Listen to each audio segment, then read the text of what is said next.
What's going on, guys? Welcome to Everything Always. My name's Michael Roman, aka All Fires. Now, the next 2 to 4 years, but especially the next 24 months, are going to be super transitional for Marvel Studios, and let me explain. There are still a ton of titles like Blade, Ironheart, and today's Thunderbolts that were officially announced back in 2019 or 2020 and have yet to be released for a myriad of reasons, but it's all under the directive of an old CEO where maybe some titles and characters ended up getting their own franchises where in another timeline, pun totally intended, those sort of titles would have never happened. Moon Knight getting his own show is something we could have only dreamed of as kids, and outside of Secret Invasion, which I think is an absolute embarrassment for Marvel Studios, they've started to redeem themselves with shows like X-Men 97, the upcoming Deadpool, and Wolverine. But it's over the next 24 months that we're finally going to get to see all of these titles actually released and then move into the end of the Multiverse saga with the new titles that they've been cooking up back under Bob Iger and Kevin Feige, and what they say is a better focus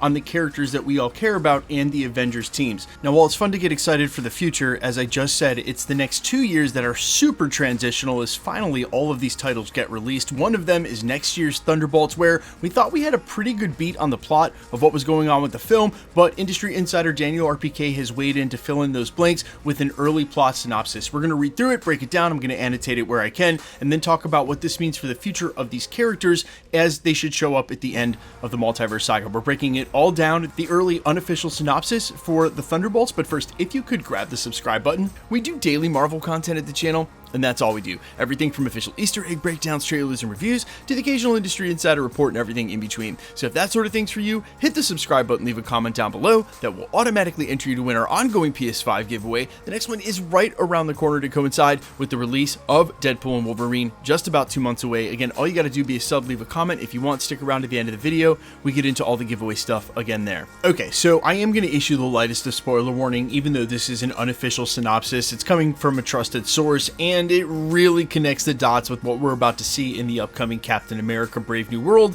So if you want to go into the unknown not known and basically have the next mini Marvel arc completely explained and during this video, now might be the time to back out. This was the latest according to Daniel RPK. You guys can follow him over on Twitter at RPK News for the unofficial and early synopsis for the Thunderbolts. Quote, Yelena, US Agent, Ghost, and Taskmaster are sent by Val to kill someone in a vault.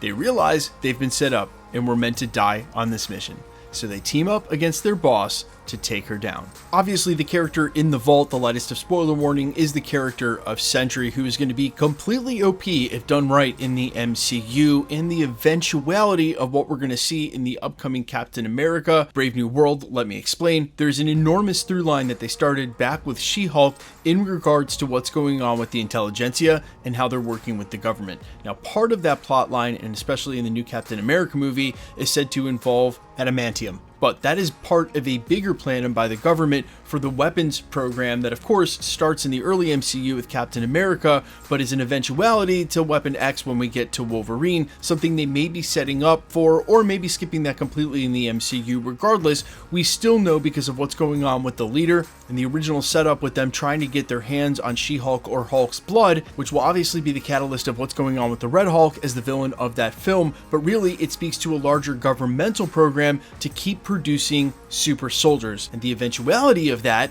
is the super soldier Sentry, which apparently, and by this synopsis, sounds like he's existed and prior to this and basically been playing cleanup with superheroes and erasing them from the map after the government is done exploiting them. Now, I think one huge question is what's really going on with Val, because let's face it, as far as the team that they've got going in with the Thunderbolts, they are underdogs for sure against someone like Sentry, and if they all team up, basically it's just Sentry and friends.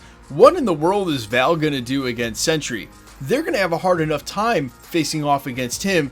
Val is probably tied to something much larger in the MCU, and I think probably warrants its own theory video, because there's absolutely no way that she's been working alone and for all of this and controlling all of this without a bigger purpose at play. Yeah, she could be underneath Thunderbolt Ross, but that's not really the mystique and aura that's been given to her throughout these films, and I think that's something, again, worth debating, whether she's under Thunderbolt Ross or actually working for someone that's above her. That's someone some of you may be able to guess. We'll talk about it again in a different theory video. In the meantime, my expectation for this film as a final thought, guys, I have no idea what to expect. Again, it is part of the old guard Thunderbolts is one of those titles that maybe you never thought would have been made as an MCU film, and where they could have done some different things with the team. I was shocked to see they didn't include Baron Zemo, but I'm not going to be that guy and start complaining about the team lineup. Again, my expectation for this is absolute zero, and just know that there have been a lot of Marvel films lately that haven't really inspired their greater fan base to go to the movies, and maybe that's why they didn't want to crowd this too close to something like Deadpool and Wolverine, where it's going to be the exact opposite. Two of the most popular characters from your publishing, especially in the last 10 years, co-headlining a film that's rated R, which is a huge deviation from your normal content. Expect everybody to flood to the box office. And if you haven't seen the reporting on this already, it already in the first 24 hours broke the record for the highest pre-sales for a rated R movie ever. It's gonna make a ton of money for Marvel this year, and everything is going to feel really good, especially going into next year with titles like the Fantastic Four on the horizon. That's why my expectation for the Thunderbolts is going to stay at zero. We'll have to wait and see what that film actually turns out to be. I know that they're not going to make it rated R, PG-13 at best, but man, maybe rated R is exactly what that film would need. You guys let me know all your thoughts though down below, how you feel about this. Are you hyped for Sentry and what you expect from this film? Quickly, let's get into the giveaway stuff before I let you go. Okay, we are still giving away PlayStation 5s at the channel. In fact, we just announced a brand new winner a couple of videos ago. That's our video covering Nova. I'll make sure to link it at the end of this if you haven't checked that winner announcement out. But we're also giving one away for every official Marvel release throughout the year. So Friendly Neighborhood Spider-Man, Agatha, whatever they've ended up naming it, Deadpool and Wolverine, Eyes of Wakanda, whatever else Marvel releases and throughout this year. With each release, we'll do a PlayStation 5 giveaway, and when we get closer to Deadpool and Wolverine, we'll start giving away tickets to see that as well. If you want to be entered or for any of the official giveaways here at the channel, all the same rules always have and always will apply. Hit the subscribe button because you need to be a subscriber, then leave a comment down below. Because it's truly random, the more videos that you comment on, the better chance you have of winning.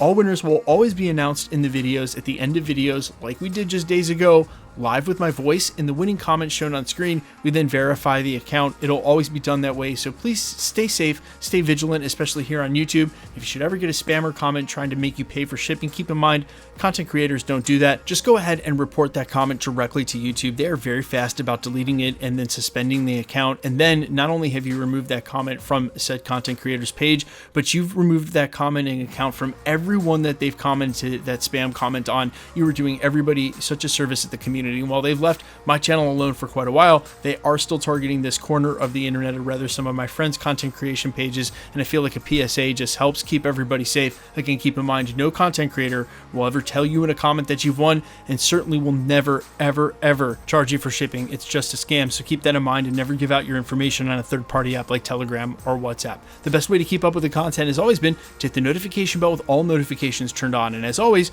if you liked today's video, I'd appreciate it if you'd hit the like button. My name's Michael Roman. You can find me in a couple of places, Instagram and Twitter at I'mFires. You can also find me on Spotify, YouTube, Amazon, Apple, iTunes, wherever you listen to original music under the name All Fires. And while I would sincerely appreciate you checking my music out, thanks for checking this channel out. Stick around. We'll be posting again real soon.